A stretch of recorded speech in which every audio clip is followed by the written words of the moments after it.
தென்காசியில் 33 ஆண்டுகளுக்கு பிறகு ரெட்ஃபோர்ட் கூடைப்பந்து சங்கம் சார்பில் நடத்தப்பட்ட கூடைப்பந்து தொடரில் ஆடவர் பிரிவில் தமிழ்நாடு காவல்துறை அணி முதல் பரிசை தட்டிச் சென்றது.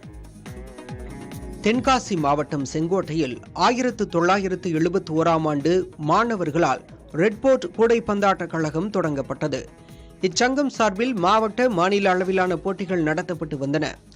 ஆனால் அதன் பிறகு பல்வேறு காரணங்களால் போட்டிகள் நடத்தப்படாமல் நின்று போன நிலையில் அச்சங்கத்தைச் சேர்ந்தவர்கள் மீண்டும் ஒரு தொடரை நடத்தியுள்ளனர்.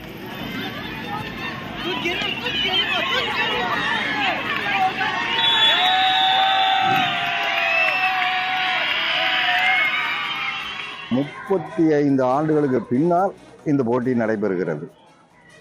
முதலில் இங்கே விளையாடியவர்கள் திரு பாலசுப்ரமணியம் அவர்களுடைய பயிற்சியில் முதல் டீம் இங்கே உருவாகியது. அதன் பின்பு பல நிகழ்ச்சிகள், பல ஆண்டுகள், இங்கே கிட்டத்தட்ட ஒரு 6 ஆண்டுகள் வரை நாங்கள் இந்த கூடைப்பந்து போட்டியை நாங்கள் மட்கோட்டிலே நாங்கள் ஆரம்பித்தோம்.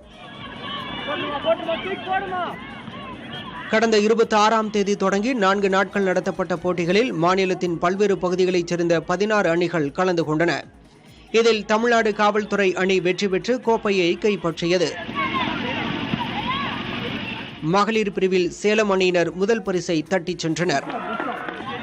முதலில் மண் மைதானத்தில் போட்டிகள் நடத்தப்பட்டதாகவும் தற்போது சிமெண்ட் தளத்தில் போட்டிகள் நடத்தப்படுவதாகவும் நிகழ்ச்சி ஏற்பாட்டாளர்கள் தெரிவித்தனர். பல ஆண்டுகளாக விளையாண்டு கொண்டிருந்தோம்.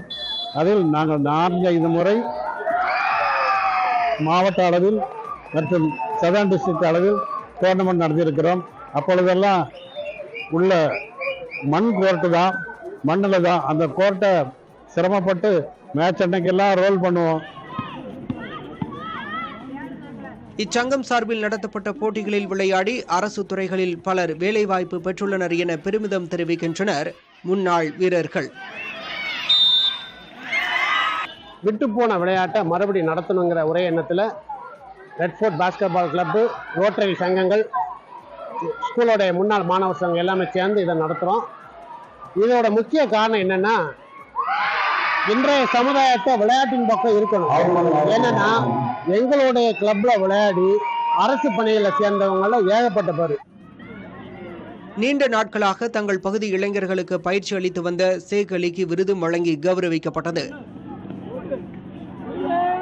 33 ஆண்டுகளுக்கு பிறகு நடத்தப்பட்ட போட்டியை முன்னாள் வீரர்கள், இளைஞர்கள் என பலரும் நேரில் வந்து கண்டுகளித்து வீரர்களை உற்சாகப்படுத்தினர்.